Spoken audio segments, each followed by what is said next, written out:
আল্লাহ বলে এই দুনিয়ায় আমি রব্বুল আলামিন আমার বান্দাদের মধ্যে কর্ম আমি আল্লাহ নিজে বন্টন করে থাকি। এটা কোরআনের আয়াত। আল্লাহ বলছে আমি বন্টন করি, আমি বন্টন করি, নাইলে কেউর পক্ষে সম্ভব না।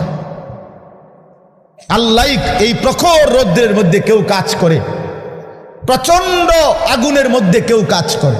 সিমেন্ট ফ্যাক্টরিতে গিয়ে দেখেন, রড ফ্যাক্টরিতে গিয়ে দেখেন। আমি একবার চুন ফ্যাক্টরিতে গেছি, চুন বানায় যে, ওইখানে দেখছি ছাতক সিলেট, এই যে মানুষে পানের লগে চুন খায় যে, এটি আল্লাহু আকবার, আমার কাছে মনে হচ্ছে এটা জাহান্নামের টুকরা।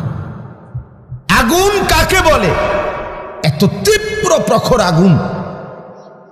ওইখানে মনে করেন ওই বিল্ডিংটা আমার এখান থেকে মানে গরমের হাট লাগতেছে, আমি পারতেছি না আগাইতে, অথচ ওইখানে দাঁড়াইয়া দেখছি কর্মচারীরা বড় বড় লোহার আংটার মতো এগুলো দিয়ে দিয়া পাথর এগুলো লাড়তেছে, আরামসে হেতে কথাও কয়, তিড়েও লাড়ে, মানে অথচ আগুনটা কি আগুন, জাহান্নামের আগুনের মতো, কিন্তু তার ধৈর্য কুলাইল কেমন?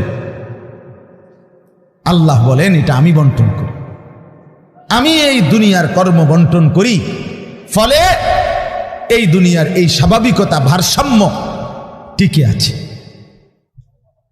আমরা আল্লাহর সাথে বেশি তুচ্ছ অবজ্ঞা করছি, আমরা জানি না আমাদের শেষ পরিণতি কি।